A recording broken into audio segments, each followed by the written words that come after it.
WhatsApp guys, welcome to my channel জিত automobile. তো আজকে যে টপিকটাতে আমরা ভিডিও বানাচ্ছি সেটা হচ্ছে রেডিয়েটার। এটা হচ্ছে রেডিয়েটার একটা অ্যাসেম্বলি রেডিয়েটার। তো ডিজায়ার গাড়ির রেডিয়েটার আছে এটা। তো দেখুন রেডিয়েটারের ভেতরে কি থাকে। এটা একটা চুপ।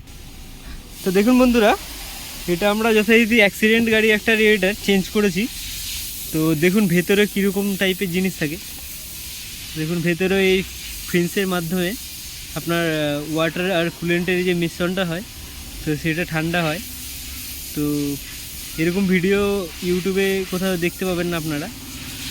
এটা অ্যাক্সিডেন্ট গাড়ি একটা এরকমভাবে ইনফেক্ট হয়েছে। দেখুন এইখানটা ইনফেক্ট হয়েছে বলে এটা চেঞ্জ করা হয়েছে।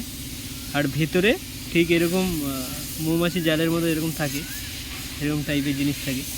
তো এটা হচ্ছে ব্যাক সাইডটা আমরা ভেঙেছি দেখানোর জন্য। আর এটা হচ্ছে ড্রেন কক।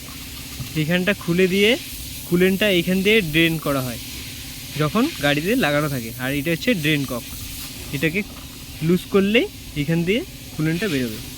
আর এটা হচ্ছে আপ সাইড মানে উপর সাইড, এখান দিয়ে কুলেন্টটা ঢালা হয়।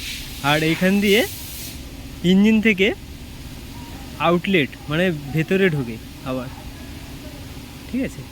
তো এখানে ক্যাপ লাগানো থাকে। আর এটা হচ্ছে রিজার্ভারের যে পাইপটা আছে এখানে লাগানো থাকে। আর এই দুটো হচ্ছে মাউন্টেড থাকে উপরে রাবারের সাথে। আর পেছনে এর থাকবে হচ্ছে আপনার কুলিং ফ্যান, আর সামনে থাকবে হচ্ছে কন্ডেন্সার। তো ভিডিওটা এখানেই আমি শেষ করছি। তো নেক্সট ভিডিওতে আবার দেখা হবে। ভিডিওটা ভালো লাগলে থাকলে অবশ্যই আমাকে সাপোর্ট দেবেন একটু। Thank you for watching my video. Thank you.